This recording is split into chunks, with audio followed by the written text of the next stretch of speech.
Do you ever feel overwhelmed by the ever-changing world of technology? Tech It Out can help make some sense of it all. Breaking down geek speak into street speak, technology columnist, author, and TV personality Mark Saltzman covers consumer technology each week for every listener. Mark tackles the latest news, reviews, and how-tos to help you understand what's hot, what's not, and why. Hey everyone, welcome to Tech It Out. This is episode 340. Hope you're all having a great day today. And of course, depending on where you live, you may be able to catch the total solar eclipse on Monday, April the 8th. Very exciting. Not coming back until 2044 for those on the West Coast and 2045 for everyone else. And so because of how rare this is, you may be tempted to photograph this natural occurrence. But hey, make sure that you don't just protect your eyes, but your smartphone lens as well. If you are going to use your smartphone to take the picture, for as low as $10, you can pick up a solar filter that you can put in front of the camera lens on your smartphone so you don't hurt the sensor. In fact, NASA confirmed that you can damage your phone if you don't have any protection, or you can take a spare pair of solar glasses that you may not need and use one of those lenses to put in front. That'll do the trick as well. It's going to look like a little white dot. The photos may not turn out how you want because what you see with your eyes is going to look much bigger and better than what your smartphone can handle. So you could try to zoom in if you like, but again, just make sure that both your eyes and your smartphone's eye, the lens, is protected with a filter so you don't damage it. But have fun on Monday if you're in the path of this total solar eclipse. All right, we have a great Tech It Out show planned for you this hour with several guests. Off the top of the show, we'll chat with Visa's James Mirfin about how to best protect your purchases while online to avoid scammers and other cybersecurity tips to keep in mind in the digital age. On a related note, we'll also talk with T-Mobile this hour about its Scam Shield app. As the name suggests, it can protect you from spammers and scammers, so both annoying robocalls from marketers as well as fraudsters, and we'll hear all about that with Steve Carlson from T-Mobile on today's program. We'll also chat with Google this hour, two spokespersons that I had the pleasure of interviewing in New York last week at a travel-themed event. We'll learn how Google Search and Google Maps can enhance your summer travels. And so I'll play both of those during Tech It Out as well. All of this and more on a brand new Tech It Out powered by Intel Core Ultra PCs, which I'll tell you more about shortly. But let's officially kick off the new show with our first interview.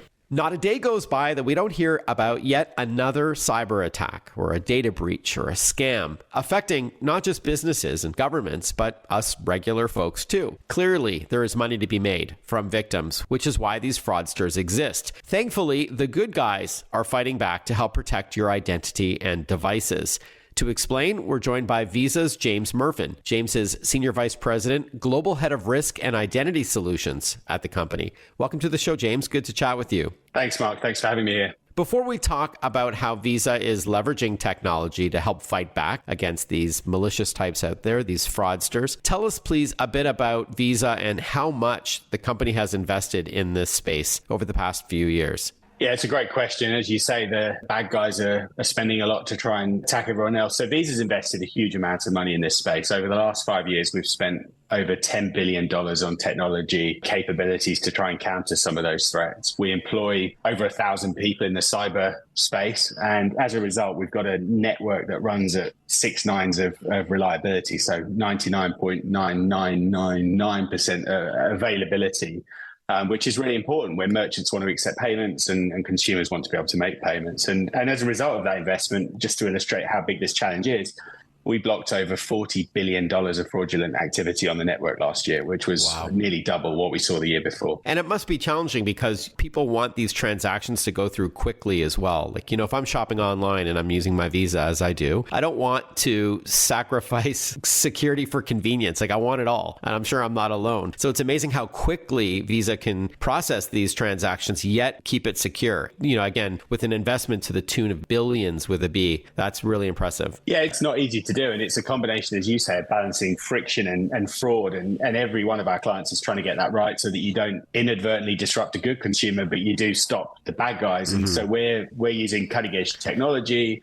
We're using artificial intelligence and data and analytics to try and get that combination right and to proactively disrupt fraud across the network and beyond the network as well. So with that in mind, James, can you talk to us how Visa is protecting that entire ecosystem, again, from the consumer to the merchant, as well as the issuers like banks and credit unions, full circle? Yeah, it's a combination of technology and people. I mean, the technology is one thing, but you need great talented people that can work with that. So we've got teams of data scientists, we've got technology professionals that are developing these products and processes to prevent risk across the payments ecosystem. We do that and we save consumers and merchants billions by proactively disrupting that fraud. We also work with the community at large. So whether that's the intelligence community, law enforcement, and other payment ecosystem participants, so banks, financial institutions, resellers, systems integrators. So it's a full ecosystem level approach that we take to managing that. And I know maybe this is AI, James, but when I use my Visa at retail or online, and I'm not in the city where I live in, maybe it's another country, or if it's an unusual amount, like a very high amount based on my habits, patterns, or algorithms are going on in the back end. But my bank will reach out and say, was this you? So I love that. It's like peace of mind knowing that they got my back. Yeah, and again, that's a combination of some of the products that we run, the advanced artificial intelligence model that we run that will flag those transactions as higher risk or lower risk. Right. And to your point, doing that in real time, I mean, that indication of risk is happening in milliseconds. And then the banks can challenge that transaction. They can ask you for more information. They can push out a one-time password. So yeah, it's all a combination of AI and rules that either Visa implements or that the banks or the merchants implement for that transaction as well. When it comes to protecting identity theft, how is Visa leveraging technology to detect these kinds of risks? Yeah, we look across the spectrum. So we're investing in technology, things like tokenization, obviously to protect payment credentials more broadly. It's a good way to take the personal information out of that transaction and out of the information that's flowing. I touched on AI and what that's done to protect clients. And we've recently announced a number of new products to try and protect payments as well. So I think last week we announced 3 new AI-powered solutions as part of our Visa Protect suite to help block fraud. And all of those are being deployed to try and help either issuers or merchants, or in fact other banks that are making payments across other networks as well to try and protect those. So it's not just about payments on the Visa network, but what we're doing around some of the other types of payments where we're seeing the impact of identity fraud or scams and other things happening. And I can talk a bit more about that if that's helpful. Yeah, I would love to, as well as what we can do as regular shoppers to better protect ourselves, even if we're not tech savvy. Before that, though, just want to quickly clarify, James, tokenization is when the merchant never sees your actual card number. It's like an alphanumeric code or long string of characters that they see, and that's to protect you and them, right? Is that fair? I think it's a great way to explain. Yeah, in simple terms, it's a way to mask that information, the card number that's on your card and other elements of that transaction, so to protect it and not to have those flying around the network. Exactly. Yeah, and I know Visa helped pioneer that tokenization technology. We are talking about fighting back against cyber criminals with James Mirfin. He's SVP, Global Head of Risk and Identity Solutions at Visa, and we will get to what we can do to reduce the odds of becoming a victim of an attack. But let's just chat a bit more about AI, if that's all right. Is AI being used both from the likes of Visa to help detect these scams and data breaches, as well as I know the fraudsters are using AI to more convincingly trick us into believing that that email or text is authentic? So I guess it's like a bit of a cat and mouse game.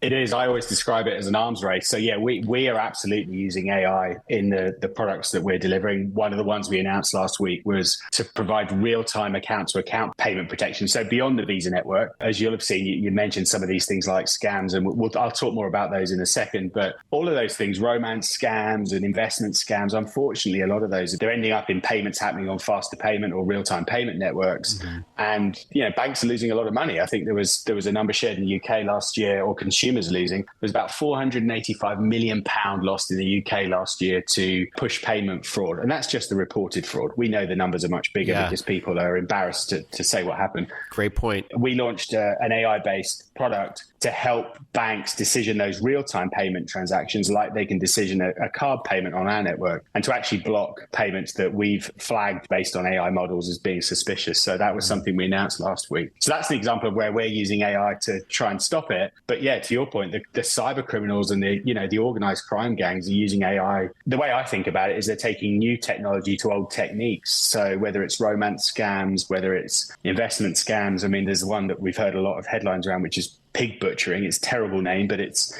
taking advantage of things like Valentine's Day or, holidays and using social media and dating sites and luring victims into online relationships, convincing them to invest in things or send money. And unfortunately, they lose those. So they're using AI to have more convincing campaigns or more convincing phishing emails. And there's just so many examples. Visa published a biannual threats report a few weeks ago, which we do every 6 months, which talked about a whole bunch of these different types of scams and things for people to be aware of. It's available on the Visa website. And so if people are interested to understand what the criminals are doing, it's a great piece of information you can read to try and educate yourself around some of these things.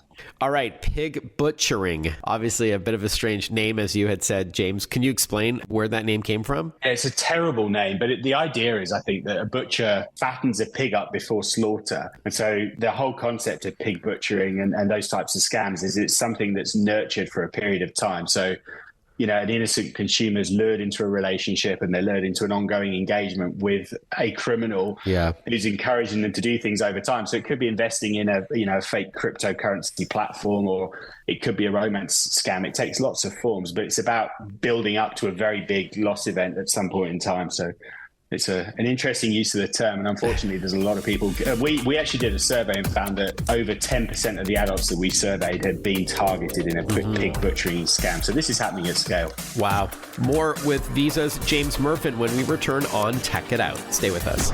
Listen to Tech It Out whenever you want. Find the Tech It Out podcast at iTunes or wherever you get your podcasts.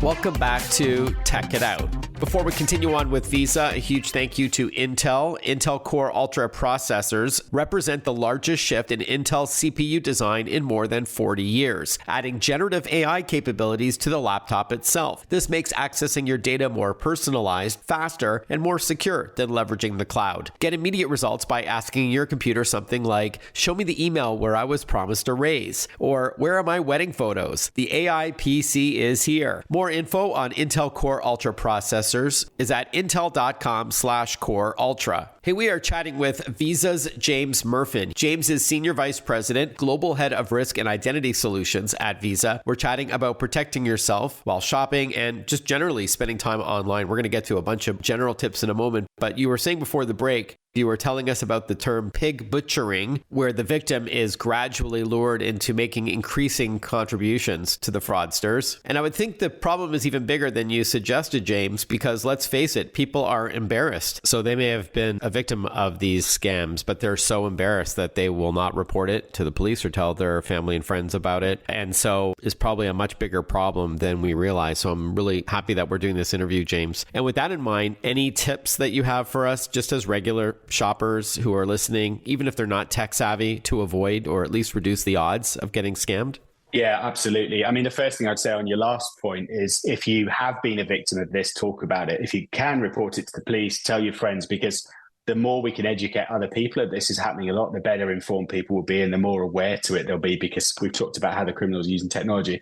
In terms of protecting yourself, there's a few things you can do to protect, your financial identity. So monitor your bank and credit card statements, look for unauthorized transactions, enable transaction alerts, enable things like second factor authentication. So you get requested for a PIN or a step up authentication when you do transactions on your account. If you see anything suspicious, report it immediately to your financial institution. The other thing is to use secure payment methods.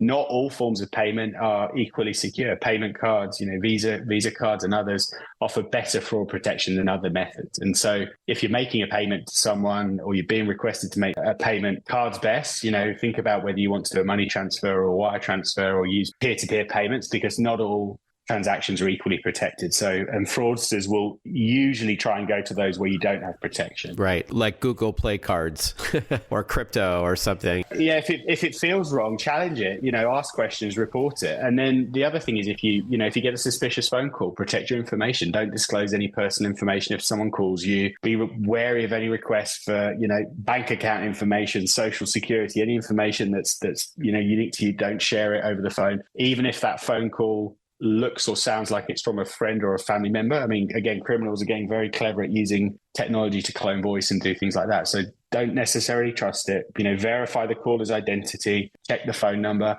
And if in doubt, and if it doesn't feel right, end the call and then call back the person who you thought it was, because they can also spoof phone numbers and phone IDs. So even if your phone says it's from your spouse, child, relative, friend, don't necessarily trust that. When you go online, protect yourself online. Use very strong passwords, use unique passwords. Don't use the same password multiple times. As I said, enable second factor authentication. I would say for any online account you've got where that's an option, you should absolutely set it up. It makes it much harder for criminals to access your online accounts. Makes it much harder if they do access it to then change passwords or emails or phone numbers that are attached to those accounts. So always do that. And be cautious with emails and messages. Never click on links, that you get in a text message or an unsolicited email. Check with the sender before you do that. Call their customer service line if it's supposed to be from your bank, or go through your mobile banking app.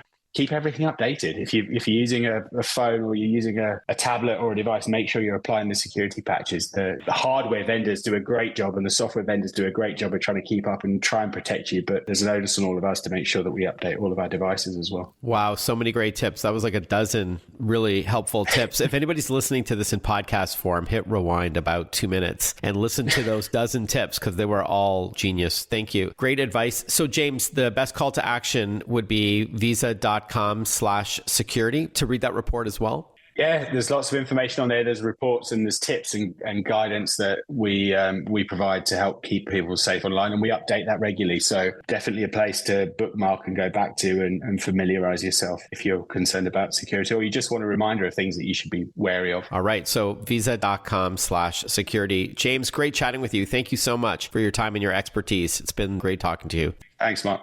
Hey, if you want to reach out on social media, I love hearing from Tech It Out listeners. I'll spell my name in a moment, but maybe you've got a tech question for me or a recommendation for an upcoming guest or topic that you'd like me to tackle. Or even if you just want to say hi, let me know where you're tuning into Tech It Out from, what city or town that you're in, and what station that you're listening to this national show on, or maybe it's in podcast form. I always love interacting with Tech It Out listeners. So it's Mark Saltzman, MarkSaltzman. Mark Saltzman. Again, it's Mark with a C, Saltzman with a Z. And I'm on all the social media platforms that you would expect, like X, formerly Twitter, Threads, Instagram, Facebook, LinkedIn, YouTube, and even TikTok. It was fun to have a viral hit coming out of the Consumer Electronics Show, where I've got almost 1.8 million views of this transparent LG TV that I shot a 1-minute video about at the Consumer Electronics Show in Las Vegas, and 40,000 comments and shares and stuff like that. So really great stuff. If you want to see that, that's on Instagram. It was an Instagram reel that went like gangbusters. Really cool when that happens, because it's unpredictable. I'd love to say that I can do that on demand, but sometimes the algorithm just catches at the right time with the right hashtags, and it gets shared and that kind of thing. So very cool stuff. All right, so there's a lot more Tech It Out to get to. We're going to catch up with T-Mobile to hear about Scam Shield, to continue our conversation from Visa on that same topic. And then Google will join us to talk about travel tech. So a lot more Tech It Out coming right up. Stick with us. We'll be right back. Want to follow Mark? Google him. Mark with a C and Saltzman with a Z.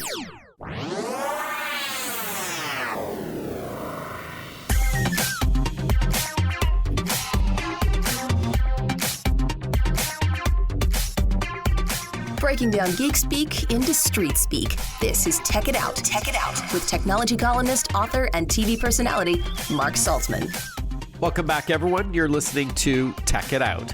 Whether it's robocalls or spam or downright scams, no one wants to pick up the phone anymore. Same goes for the many text messages that we tend to get. These marketers and fraudsters have ruined it for everyone. Well, T-Mobile has just released its annual Scam and Robocall report, detailing data on ongoing scam tactics and emerging trends for 2024. And so here to tell us all about it and its Scam Shield service to help keep you connected and protected, we're joined by Steve Carlson, spokesperson with T-Mobile. Thanks for your time, Steve. Good to have you back on the program. Hey, Mark, thanks so much for having us. It's a pleasure to speak with you and talk about scam calls. It's one of those pains in everybody's side, but something that I know can be reduced. So I'm excited to chat with you about it. Before we talk about Scam Shield, though, and the findings from your new report, please tell us a bit about T-Mobile, which I believe turned 25 this year. Yes. Yeah. It's been a happy birthday.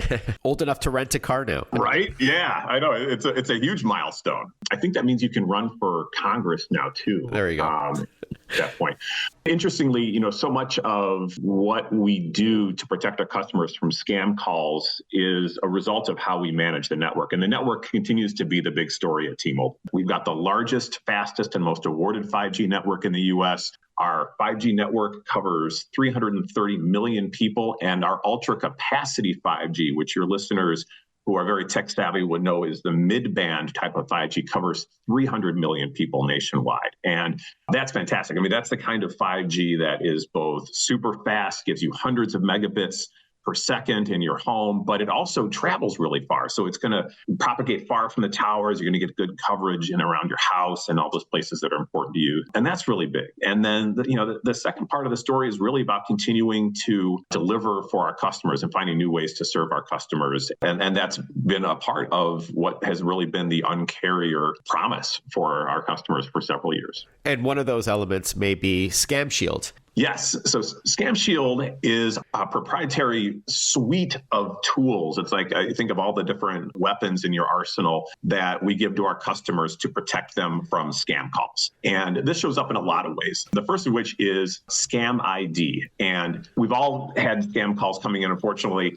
And when it hits your phone, it'll actually say scam likely. And then, of course, you can decide if you want to take it or not. There's also an opt-in option called scam block. And when you choose to do scam block, that call that T-Mobile flags as likely being a scam won't even show up on your phone. At the network level, we will identify it, we'll block it, and it never even goes to your phone. That's pretty slick. We've also got some other things that if you are being targeted frequently for scam calls, you can get a free second phone number, and you can use that number for your marketing, when you have to fill a phone number out when you sign up for something or applications and things like that. Right. Use that number and keep your primary number separate from all that.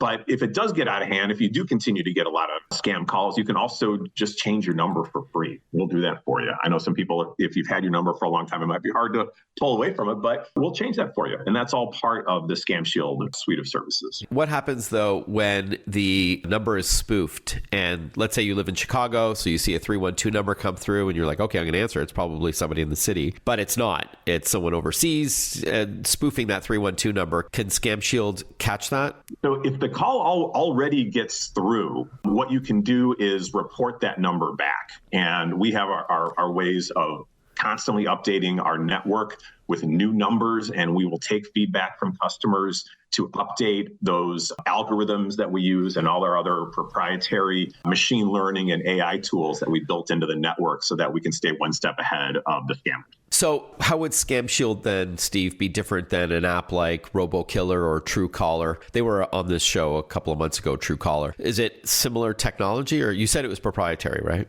Yeah, what's different about Scam Shield is it's not an app that sits on your phone, or at least that's not where the protection lies. It actually gets handled in the T-Mobile network. So the calls don't even make it to your phone, for instance, with Scam Block. So a call enters our network. We have tools and, like I said, machine learning and AI and algorithms that help identify how calls are traveling through our network. And we have these other ways of identifying these things. And we make the assessment there. So then, like I said, when the call goes to your phone, it's already identified as scam likely, or we can block it entirely with Scam Block. Right. That's a big part of how they function differently. But what's also really cool is that Scam Shield's completely free. If you're a T-Mobile customer, all the Scam ID, the Scam Blocking, enhanced caller ID, second numbers, that's all free for just being a T-Mobile customer. We do also have a Scam Shield Premium, which is an extra $4 per month per line.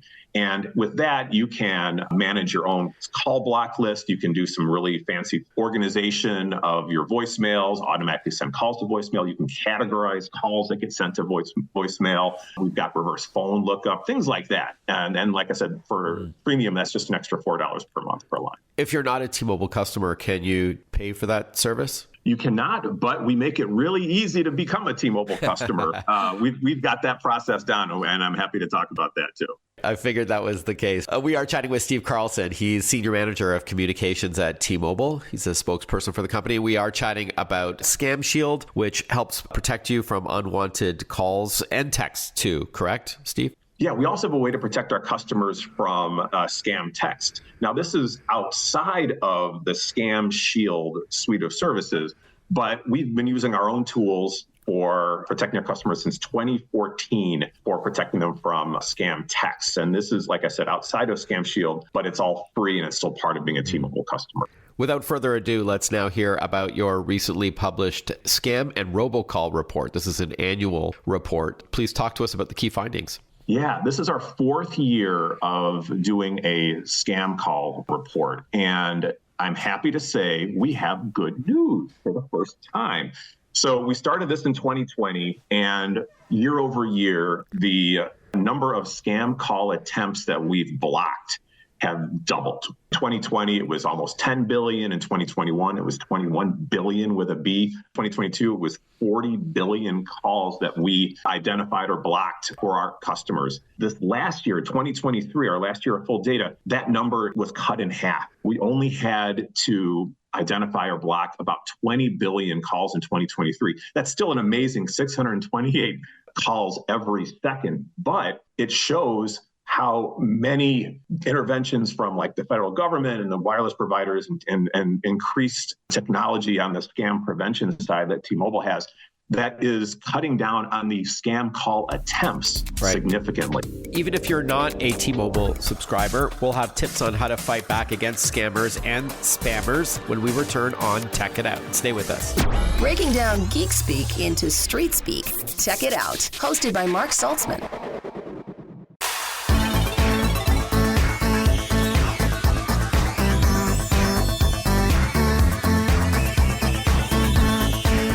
You're listening to Tech It Out. I'm your host, Mark Saltzman. We're chatting with Steve Carlson, spokesperson with T-Mobile, to learn about Scam Shield. This is an app to protect customers. We'll talk about what you can do even if you're not a T-Mobile customer in a moment. But just before the break, Steve, you mentioned how the good news is, according to your latest report, that scam and spam attempts are down year over year. That is a good sign indeed. Yeah, so we're still out there and out in front protecting our customers, but we're able to do less because fewer calls now are going through thanks to, like I said, the federal government's intervention and more cooperation from wireless providers too. Yeah, that's good to know. What could we expect in 2024, Steve? I understand this report also looks at emerging trends. What we're seeing largely regionally too, and this has been the case for a while, is that there are certain areas that get hit more frequently with scam calls. You look at some of the more populated areas and the more populated states, you're going to see more attempts. Just, think about per capita in areas like Texas, California, Florida, New York. You'd expect those because there's more people there. But there are also more underlying trends in the number of scam calls based on where people live. For instance, in Texas, which has the highest volume of scam calls and quite significantly, they also have one of the highest rates of uninsured residents. And therefore, you get lots of scam-related calls in Texas that are around Medicare. And in Florida and other areas where you see, largely aging populations, scammers will generally target the elderly more frequently and senior citizens. So you see more attempts in some of those areas that have older, like I said, or uninsured populations. Interesting regional differences that your data is uncovering. Why don't we end off on how to get going with Scam Shield? And maybe you've got some other tips outside of Scam Shield to help reduce the unwanted calls and texts that we all get. Yeah, thank you. And there's lots of things that we can do, whether or not you're a T-Mobile customer, to protect yourself. First thing you can do is don't answer any calls from unknown numbers. It feels like today, we don't call as much. We don't make calls as frequently as you. Texting, of course, is so ubiquitous now. But, obviously businesses still rely on phone calls. If you don't know the number, if you don't recognize the number, you don't have to answer it. Let it go to voicemail. If they leave a phone number, you can call that number back and find out if it's legit, or look up the number online and find out if that's legitimately tied to a business. And some of it's just common sense. If an offer sounds too good to be true, it probably is. Another thing to be aware of is if a caller is demanding like an immediate payment or some sort of urgent action on your part, that's a huge red flag, because that's just not the kind of way that legitimate businesses do business. Right. Another thing to look out for is really bizarre requests to make payments. Like the IRS is never going to ask you to pay your taxes in the form of gift cards, for instance. But believe it or not, there's scammers that try to do that. Those are huge red flags. Lastly, don't give out things like social security numbers, personal information, anything like that. Mother's maiden name, for instance. Those are things that scammers can use to start to build a profile on you and start to find ways to infiltrate your information. Right. So, be skeptical, be vigilant. Yeah, like I said, some of the best ways just to protect yourself. Yeah, all great advice. And then to get going with Scam Shield? Yeah, to get going with Scam Shield, all you have to do is be a T-Mobile customer. If you aren't, go to T-Mobile.com, check it out. And if you are a T-Mobile customer, just download the Scam Shield app. Everything is in there to help you do things like manage scam block if you want to toggle it on or toggle it off. If you want to set up a second number, like I said, if you want to have a free second number just for using it for marketing purposes and applications and things, it's all managed in the app. All right. And then finally, the best website to learn more? Yeah, just go to t-mobile.com/scamshield and it's all in there. All right. T-Mobile.com/scamshield takes you to the right page. Steve, thank you so much for chatting with us about this important topic. All the best. Thanks for your time. Thank you so much, Mark. I appreciate it. So I'm here at this Google travel event in New York City, as I mentioned earlier in the program, the penthouse floor of the Standard Hotel. I'm here with Andrew Ducci. He's Director of Product Management at Google, and he just gave us a demonstration on how you can leverage Google Maps in order to enhance your travel this summer. Good to see you. Great. Thanks for being here, Mark. And that was a really great demo. So forgive the ambient noise, everyone, but we are here at this great event. First, at a high level, the idea is that we all have Google Maps on our phones, and this can help you get the most out of your travels. Yeah, absolutely. We're really trying to focus on how to make maps more useful for you when you're traveling, trying to do things out in the real world this summer. A couple of the quick highlights that I'll mention, we're working on bringing in lists from top sites. So New York Times, their 36 hours lists, Infatuation. So they're right there at your fingertips. You can discover them, save them, and then have them right there on your map. We're also trying to bring some insights about, what are the top and trending things in an area, and also make our saved place lists more useful, letting you custom order things or add links to, where you discovered it. So it's easy to use when you're out and about. All right, so I'm planning a weekend getaway to LA with my partner. I can then go to Google Maps even before I leave and start seeing what are the places, the must-see places, according to publications like New York Times and other travel experts that want to share this info. Yeah, exactly. And to the other travel experts, one of the other pieces we're looking at is bringing in lists from the Google Maps community. So we see people use lists to create really exciting things. So we'll be asking our Maps community to nominate some of those top lists and also bringing those into the app. Glad you took my hint, because that's what I wanted you to explain, that it's not just these big magazines and newspapers that have travel experts on board to help you find the best places to visit in a city, but also just regular folks who may curate a list based on their expertise. Like it could be like an architect's guide to New York City, or a reggae music fan who's visiting Seattle saying, here are the 5 places you got to see. There will be some blog posts coming soon to explain what's happening here. And for the features about lists, these will be coming out in the next couple weeks. All right. Awesome, Andrew. Thanks so much for your time. Great event. Great. Thank you so much. We'll have more with Google from that New York City travel-related event when we return on Tech It Out. Stay with us. Follow Mark Saltzman on Facebook, on Twitter, on Instagram. Listen to Tech It Out whenever you want.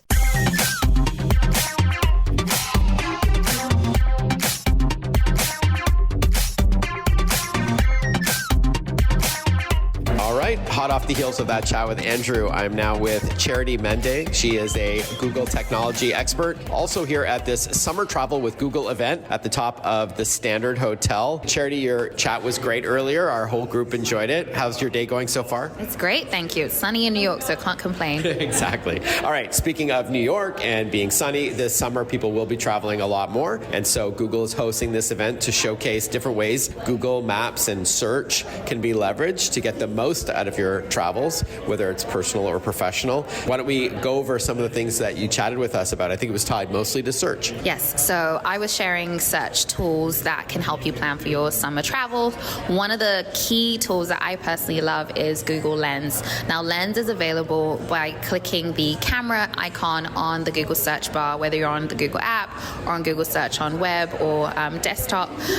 You can find about basically what is going on in the world around you through the use of images. So let's say, for example, you are roaming the streets of Rome or Germany or somewhere Sounds nice. or somewhere like that. When we leaving? Well, you let me know. But basically, you see like maybe a poster and you want to understand, is this a concert? Is this a tour? What's going on? So you take a picture of it through Lens, and then you can use that to translate. So Lens Translate helps you translate around 100 different languages through this amazing little camera app. And one of the other use cases, it might be, say, for example, you're on vacation and you spot a fabulous dress or a pair of sneakers and you want to know more about them, you want to get them for yourself.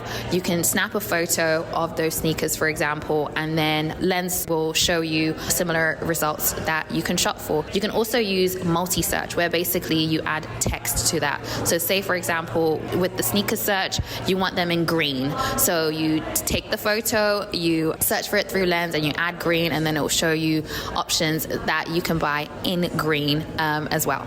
So it sounds like there's three applications here. One is to do a visual search. Instead of text, you can take a picture of something that you see and then do a search online using that photo to see where it originated from or get more information on it. The second application that you've shared is the ability to translate from one language to another. Very handy if you're, say, overseas and you don't know what a menu is offering. You want to be able to see that in your native tongue. And the third is to add some text to that photo if you want to tweak what you're looking for. So you see some sneakers that you liked, but they were in white. You want to see if there's another color. You just type in that color and it'll refine your search.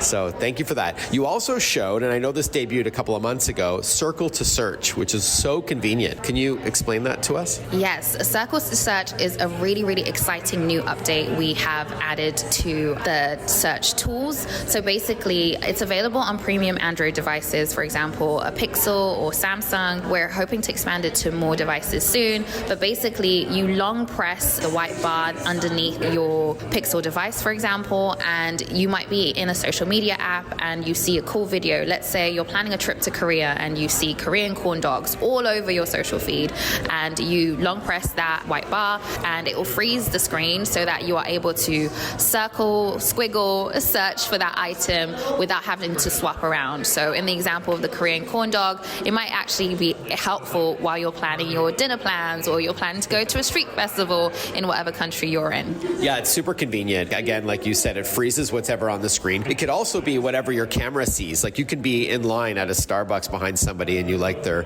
purse.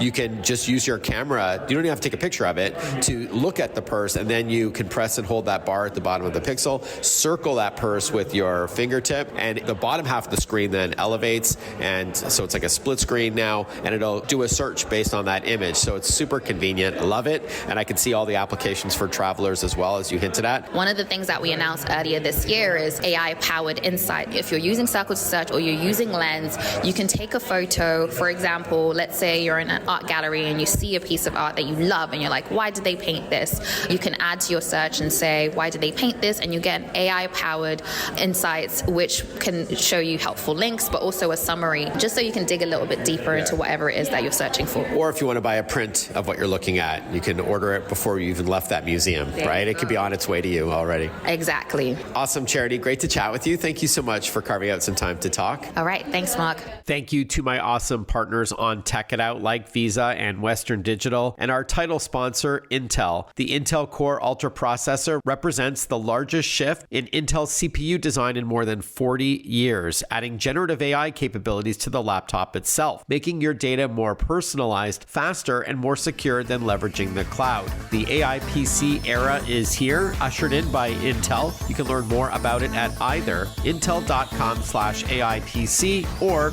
intel.com/Core Ultra. Have a great rest of your day, everyone. Be safe if you're looking at that partial or total eclipse. Don't forget what I told you off the top about also protecting your your smartphone's camera if you're trying to take a photo or video of it. And I look forward to chatting with you next weekend for another episode of Tech It Out. Bye for now.